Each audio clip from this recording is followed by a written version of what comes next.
des participants, puisque il m'est impossible de me tenir debout plus de 3 minutes, même quand je m'appuie sur ma canne.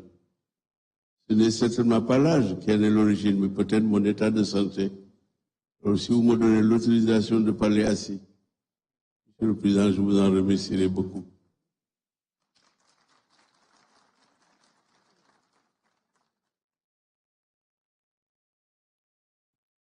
Monsieur le Président de la République, Monsieur le Président de l'Assemblée nationale, Monsieur le Premier ministre, Mesdames, Messieurs les chefs d'institution, toutes autorités en vos rangs et grades, je vous salue avec respect et avec considération. Sans doute le privilège de l'âge au vaut de devoir prendre la parole devant cette auguste assemblée et devant ces éminents participants au dialogue national qui va se dérouler pendant presque une semaine, je crois, à partir d'aujourd'hui. Monsieur le Président, merci de votre invitation, que j'ai reçue avec fierté. J'ai tenu personnellement à venir répondre à cette invitation. Le parti politique auquel j'appartiens et qui est dirigé par l'honorable député Mbaye est représenté par lui-même et par d'autres camarades qui sont ici présents. Monsieur le Président de la République, ce dialogue est venu à son heure. Une année après l'exercice du pouvoir suprême par vous-même et par l'équipe qui vous seconde dans cette éminente mission. Le président Senghor définissait l'État moderne par 3 critères.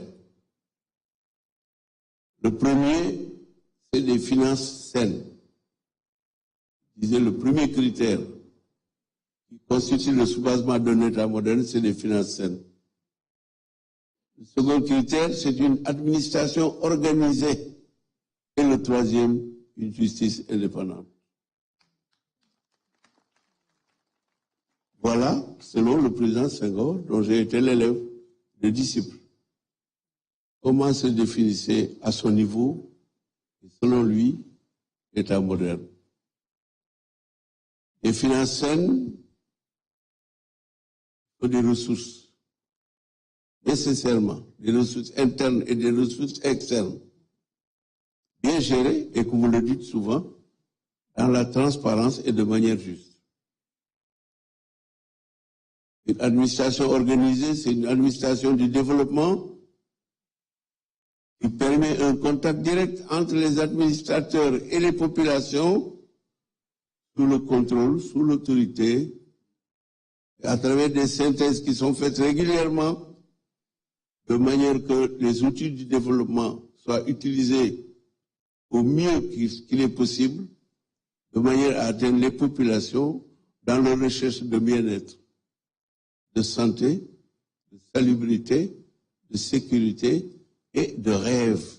Puisque sans le rêve, il n'y a pas possibilité pour l'être humain d'améliorer sa situation ni ses conditions de vie. La justice indépendante, qui est la justice rendue au nom du peuple, pour le peuple et par le peuple. Je commence donc cette brève allocution par cette référence historique. Des efforts humains conduits à partir d'un programme précis, dans le cadre d'une volonté commune partagée pour sortir des ornières du sous-développement, puisque le sous-développement se définit par les difficultés inhérentes à la vie quotidienne, et il n'existe pas un seul pays au monde où il n'y ait pas de problème de développement.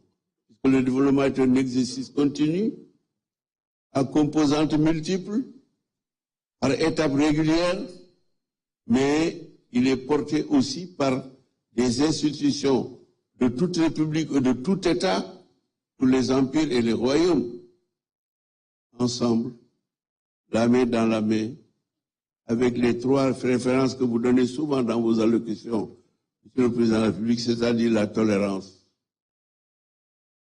la vision partagée, la solidarité et la volonté d'aller de l'avant par le partage des cœurs et des idées des initiatives et des projets, et aussi par cette volonté commune de vivre ensemble dans un commun vouloir qui permettent à chaque citoyen de bénéficier des droits et obligations qui sont les siennes, mais surtout, qui sont les siens, mais surtout, que chaque population soit consciente de ses devoirs, de ses obligations vis-à-vis de la communauté, respecter la loi, se soumettre à la loi, pour qu'ensemble, tout le monde, chacun, bénéficie justement des efforts et des résultats de ces efforts en matière de développement.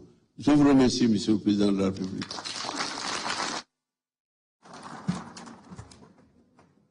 Merci beaucoup. Donc, nous avons jox kaddu gi